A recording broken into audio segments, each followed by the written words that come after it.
Hello everyone, this is Praful Sharma, Biology Lecturer, TUP School, Amet. Let's start our today's session for chapter number 3, Genetics, the branch of science that deals with the study of inheritance, heredity and variations.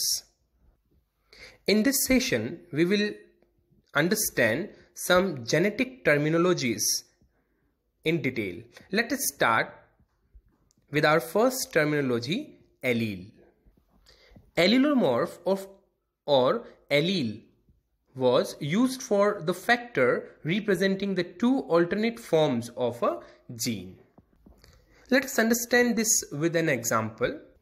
Every character in our body we have is expressed because of a gene which we have received from our parents.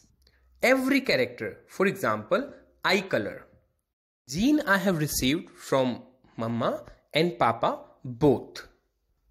One character and two genes. These two genes are alternate forms of one single character. That means they are allele of each other. Our next genetical terminology is dominant character. The allele which expresses itself always in F1 generation is called dominant character. Look at this diagram carefully. The trait of an allele that masks the other. Here you can see a brown color eye and a green color eye. The brown color eye is of male and the green color eye is of female. What you are seeing that in offspring the color of eye is brown. It is clearly observable that the gene for eye color is given from father as well as from mother, but the mother's gene is not expressing itself. The father's gene is expressing itself over the mother's gene, and this is why here the father's gene is behaving as a dominant one. So genes could be a dominant gene or it could be a recessive one. What are recessive characters? The allele which fails to express itself in presence of its contrasting dominant allele in F1 generation is called recessive character. See the diagram again. The brown color eye and the green color eye, only the brown color eye is expressing itself. What about the green color eye gene? That is also present in the offspring, but it could not express itself because the dominant gene is present. So the gene which can express itself always is a dominant character gene, and the gene which cannot express itself in the presence of a dominant one is called a recessive character gene. The next terminology is homozygous. An individual who contains identical alleles of a gene or factor of a character on homologous chromosome is called homozygous. Identical gene means, say for example, for eye color, if my father has given a dominant gene and the mother also has given the dominant gene, I receive a pair for eye color as dominate and another one is also dominate. This is a pure line, and this kind of combo is called a homozygous condition. So for any characteristic, if we have allele of identical alternate form, we call that condition as homozygous. The next term is heterozygous. An individual who contains two contrasting factors of a character or two different alleles of a gene on his homologous chromosome is called heterozygous. Say for example, any character, my father has given a dominant gene and mother has given a recessive gene. This pairing is heterozygous. For any character, we have a gene and the gene is composed of two alternate forms which we call as allele. If these two alleles are identical, we call the condition as homozygous. We call that character as homozygous.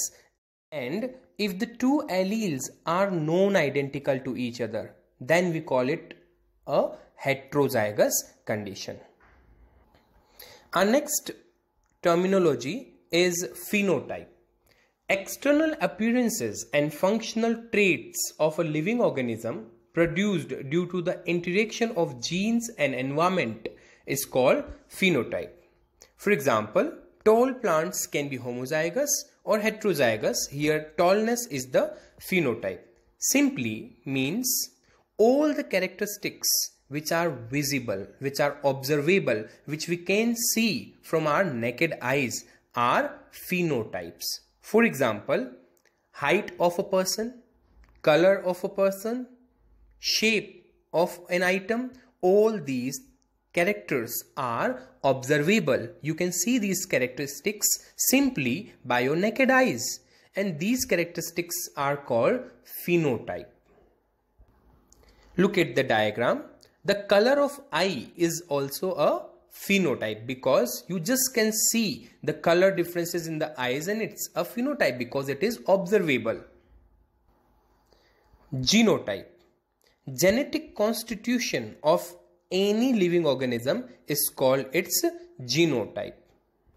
As we already talked about, that the color of eye, if it is blue, it means the father with blue color eye gene is dominant one. The father's gene is dominated over mother's gene.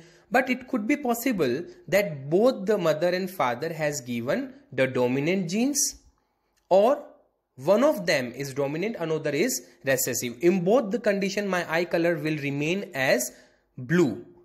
Here, blue color of eye is a phenotype, but its genetic makeup, that means whether it is pure, whether both the alleles of the gene are pure, are homozygous or heterozygous, whether both the alleles are dominant or recessive, that is called genotype.